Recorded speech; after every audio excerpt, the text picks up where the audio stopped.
Guys, welcome to That Wrestling Show reaction show. We normally don't do this, but we will for this time because we were both busy today with football and him getting hair done. Yay! But anyway, of course you know I am the Stinger. And I am Moose. And we're giving you our Survivor Series reactions. First off, we had a semifinal match between Roman and Del Rio, which we kind of cut in at the last 5 minutes because we had some technical difficulties at Jax. But during this match also we got some possible good news for us for watching wrestling events. Yeah, the match, from what we saw, it was a good match. However, it was the exact outcome we thought it would be. Yep. With Reigns going over Del Rio. And the good news that we received during this match was the owner, or at least one of the managers, of Jax came up to us and noticed that we were watching wrestling, and he was wanting to know our opinion on whether or not he should actually show the pay-per-views on the televisions, because he'd been thinking about actually purchasing pay-per-views, but he wasn't sure what the reaction would be. Yeah, and especially for the fan base of wrestling around here, it's good, but for a place like that, it'll help. Because it's a good place. It's a great hangout spot. But anyway, going back to the pay-per-view, Reigns wins, of course, and then, you know, Dean's match came on next, which was shocking. I understand that Dean and Roman fought 2 matches tonight, but it was still crazy about how Dean's match against Kevin Owens came on right after. And shockingly, first off, no surprise appearances tonight. Yeah. No Finn Balor, no Sami Zayn, no Baron Corbin, which I thought would or might actually happen. But Dean took on Kevin Owens in a good match, but once again, the outcome was what we predicted. Which was, of course, Dean Ambrose going over Kevin Owens.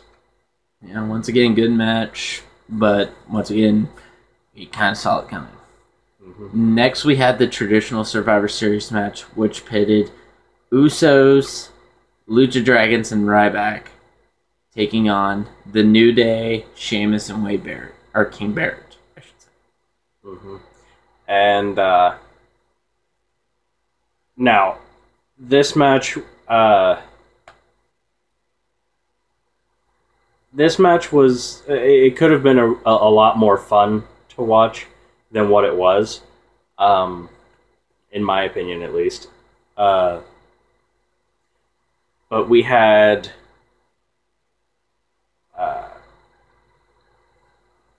basically we had Wade Barrett,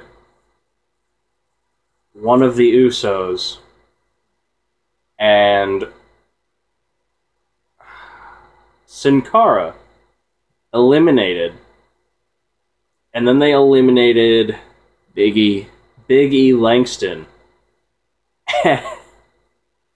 and left Sheamus by himself because New Day carried Big E off. So pretty much the New Day screwed their team out of a victory. Not that they had a lot of chance in the match, but still. Yeah. And then we had the Divas title match, which shockingly went 14 minutes. Yeah. It's a decent length match for anything. This match was really good. There was just a few points where it just seemed like it got stale. But the crowd was really down tonight because of the possible terrorist threats that was rumored to have possibly be planned tonight. But the crowd kind of just wasn't there tonight. I don't know if it was because of the thought process of possibly the attack happening or what. But it just seemed like the crowd was not into anything except maybe the main event tonight. And but this match, Charlotte retained her title, which shocked me. Yeah, I definitely thought Paige would have gone over. And for me, I thought Paige would win via disqualification from Charlotte because Charlotte's attacking her so much that the ref has to stop her and disqualify her. And then we came up to Tyler Breeze and Dolph Ziggler, which the right guy went over, but I feel like there was something missing from the match. It wasn't a pay-per-view match. I mean, well, everybody wanted, I guess, everybody wanted to see it, but they didn't really pull off the match in a way to make it worth being on the Survivor Series card. Yeah. Like, Tyler Breeze and Dolph Ziggler are really good workers. But it just seemed like there was something lacking, or they didn't have enough, they didn't give them enough time to do what they should have. And I mean, it's still a 3-hour show. The show ended at 10 till 11, or quarter till 11. There's enough time to give matches more time, because you still have a 15-minute leeway before it cuts off. And I mean, WWE this year has ended a pay-per-view right at 11 o'clock. It can happen. Give matches more time, so that way a match like Dolph Ziggler and Tyler Breeze, which should have been a 5-star match, looked like a 3, or when it should be a 5-star match, the time it got tonight gave it a 3-star match. Just saying. But yeah, got anything but on that? Tyler Breeze did end up going over in that match, Which I like, because it's good for him because he needs wins. Because right now we have Cesaro hurt. Cesaro got hurt. I guess the injury occurred against his match with who did he face a couple weeks ago? Barrett. Yeah, Barrett. I think he was with somebody else, and he fought Barrett and Sheamus. And what happened was he took one of them over the top rope, and they landed on his elbow, which probably twisted it out of place. And now he's gotta probably have surgery to repair his rotator cuff, which will put him out 4 to 6 months. Yay, 2015 for injuries. Oh boy. People are. This is a horrible year. But for the Tyler Breeze Dolph Ziggler match, once it got far enough into the match, I even asked Stinger here, I thought you couldn't have both players be the same character. Like, if it was like a WWE game, they had like such similar movesets that I figured it looked like it was almost just 2 Dolphs or 2 Tylers, and you couldn't really distinguish between the 2 of them.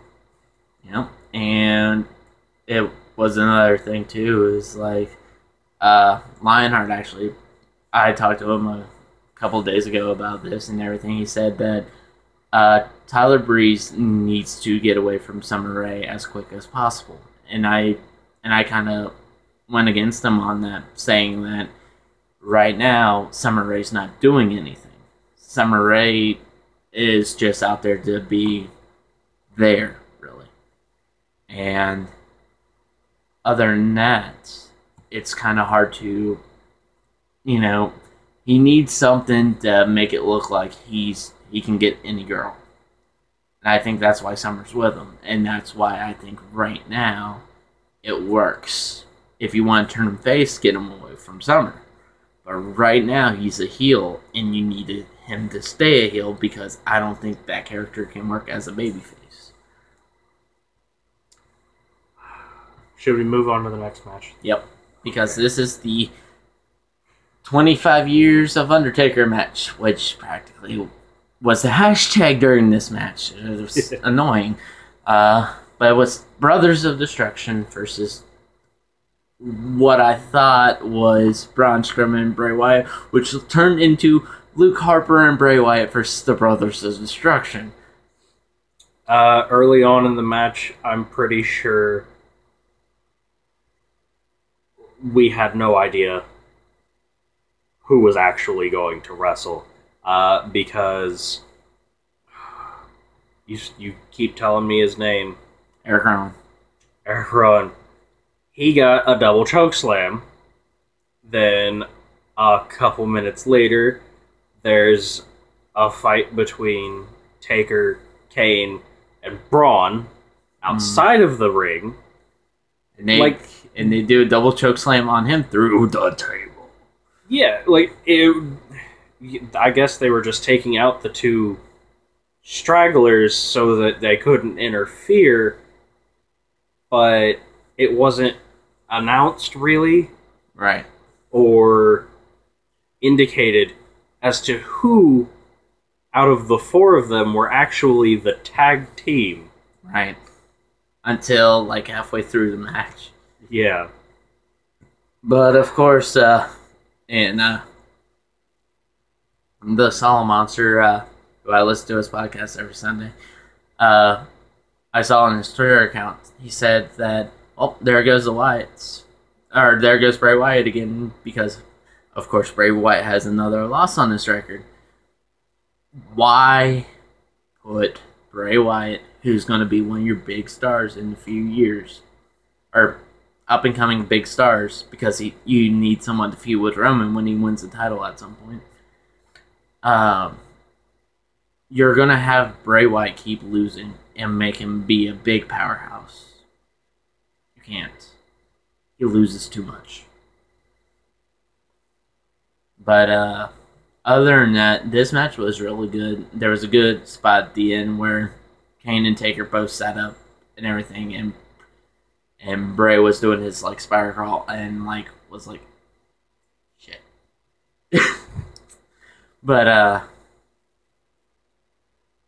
anyway, it was a good match. I would have preferred different things to happen, but the entrance, I will say, was another great Undertaker entrance. They had a coffin, and inside the coffin was a picture of every version of the Undertaker, which I said was really, really good. And then this is why we did a reaction video tonight. We had the final match of the night. Roman Reigns and Dean Ambrose for the WWE World Heavyweight Championship. Now, for those of you who don't know, once Sheamus got the Money in the Bank, Lionheart came up with a fella card where we could predict when Sheamus would cash in Money in the Bank. I used mine tonight. I had used mine at Hell in a Cell. It didn't work. And while things did not go how we thought they would in the match, Roman actually went over Dean, and neither turned heel, which was good. They shook hands. They, Ambrose congratulated Reigns and then walked out. He was, he gave it his best. He lost. He was okay with it. I'm cool with that outcome. Then, for me, I saw confetti rain down, the fireworks going off, the pyro and everything. And I was like, all right, it's the big, happy-go-lucky finish. And then the Authority music hit. And down the ramp walks Triple H. Reminded me, even though Triple H wasn't a special guest ref in this match, it reminded me of SummerSlam 2013. And if you guys don't remember, Daniel Bryan beat John Cena at SummerSlam, just so that way Triple H pedigreed Daniel Bryan after all that celebration, and Randy Orton cashed in. Except this time, Roman speared Triple H and then got bro-kicked in the face by Sheamus. And Sheamus cashed in, but Roman kicked out of the first bro kick. Mm-hmm. And then what appeared to be some semblance of a match began, and then Reigns got kicked in the face a second time. 1, 2, 3. Another successful cash. And this is the part that all here at that wrestling show are dreading. Because we knew if Sheamus cashed in at any point, we knew it was going to be bad. We didn't think it would be this bad, but it made us just be it just made me say, well, WWE lost fans. Now, I will say this, it still opens up the possibility of Roman becoming heel, because he had it. And he wasn't just this close anymore. He had it, and then the Authority took it away. So if he does become a heel, it'll be kind of like a neutral party, I guess. Right. Like, he'll just be done with everything, and he'll obviously still go against the Authority, but he'll just have a chip on his shoulder that kind of makes him hard to work with. Right. And just my last thoughts on this match, and then we'll get into our thoughts on the whole show. My thought process is Sheamus, if he would have cashed in, or if he would have been Money in the Bank coming out, or when he first came back, like if Money in the Bank was like when he first came back, it would have worked. But since it took so long for him to cash in, he kind of lost momentum because his character was going nowhere. And especially like tonight with Wade Barrett, dancing around with New Day and Sheamus, not fitting in. Barce, it really hit it to where, Sheamus just has gone stale. And that's the same thing I said with Del Rio a couple weeks ago. Del Rio's gotten to the point of staleness to where something needs to happen to get them out of it. And I don't know how you feel about that. I agree. I mean, I thought that it would be a new Del Rio when he came back. And he was, there were a lot of good moments as soon as he came back. But it's back to being the same old Del Rio. And I hate to say it, because Sheamus was one of my favorite characters at one point. He's going nowhere. He's stale. We're seeing nothing new from him. Yep.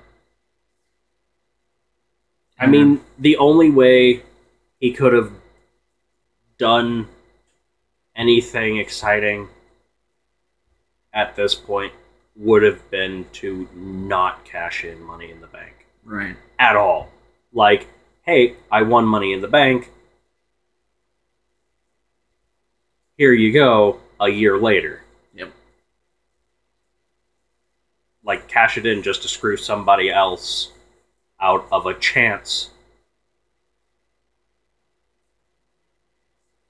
for a title shot. Right. And we'll just get our thoughts on the whole show. The whole show wasn't bad, but I think the ending killed it. Yeah. I mean, there were some slow parts. Part of the Divas match was kind of slow. Obviously, our Tyler Breeze and Dolph Ziggler, this just wasn't... It wasn't up to where it should have been. Yeah, for that match, and I think you feel the same way, there wasn't enough time for them to show us what could really, really happen. It's like you were watching a match on fast forward, pretty much. Because it just was so fast, and like it seemed like they were rushed for time, even though that the Undertaker match wasn't horribly long, and the Roman Reigns Dean Ambrose match was a good 20 minutes, and then the last little segment was like 5 minutes. So you had, like I said, another good 10-15 minutes that you could have used that they didn't use for that match. So overall, out of 5 stars, I'd give this 3.5, 4. I'd give it, for me, because of the pay-per-views I've seen this year, it's better. I will say it's better than Royal Rumble and WWE Fastlane. But it's kind of down there, so I'll say it's a 3. Or, it's close to a 3, but I'd say about 2.5, 3, somewhere around there. I liked it, but I feel like there was nothing special coming out of it when you're trying to build something because of the people you have hurt. Yeah. But, sorry, it's kind of like, more dead for us and everything. We're not more excited. But, I mean, it's like past 12:30 and we're recording. And, I gotta work tomorrow. This guy stayed up till 5:30 last night. And then we watched the Bengals. We watched the Bengal game too while we were there at Jack's. So it kind of. Oh, all the energy we had is gone. So. Yeah. But of course, remember like our Facebook page, guys. Facebook.com/thatwrestlingshow. And other than that, just be on the lookout for extra Raw reviews. I'm going to try to get a few more shows up this week. Just, maybe if I have, like, if there's breaking news or if there's some sort of news and everything. And at some point, I might, bring camera over and have a Moose record something that might be breaking news as well. So that way, we have a little bit more content on the channel, more than just the Raw reviews. Maybe, think of, like, just different stuff, or maybe, like what culture does with how WWE should book this, or, how they can make this person better, or something like that, and everything. Just switch it up a little bit and everything. We might have more shows coming up in a couple weeks, but, got anything else, Moose? No, well, other than, of course, be on the lookout for any of our videos where we do, in fact, confirm that Jax is showing pay-per-views. Mm-hmm. I'm really excited for this. Because, once again, we do we do love watching TV at home. We do. But especially for a place like Jack's, it's a great hangout spot, for one. Secondly, there's the thought process, and both me and you have been part of it. When it was B-Dubs, it was the coolest place because it felt like you were there at the arena, but you were just watching it on a TV instead. Because the fans that show up to things like that, heck, that place has gotten, when it was B-Dubs, it got more full at times for a wrestling pay-per-view than it did for any football game that I've ever seen. Yep, and it would always be packed. And loud.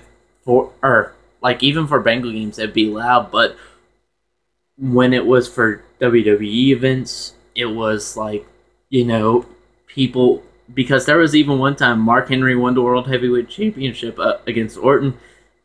Me, Moose, and Lionheart cheered, and the guy that was sitting behind us was like, "We like you guys." But that's because we understand like what every fan wants. And that's why we started this show, is to help you guys get your word out there. Because as of right now, WWE doesn't listen. WWE thinks they know what we want, but they don't. Because if we got what we want, Dean Ambrose or Cesaro would have already been champion right now. I mean, Roman, again, will be a good champion at some point. But right now, he's not ready. If he's heel, yeah, it'll be good because it gives him a chance to express more. But right now, it's not working out. Yeah, that's pretty much all I had to add. Yeah, just watch for more of our videos. Like us, subscribe to us. Yeah. And tune in next time. And until next time, I am the Stinger. I am Moose. And that was the show, folks.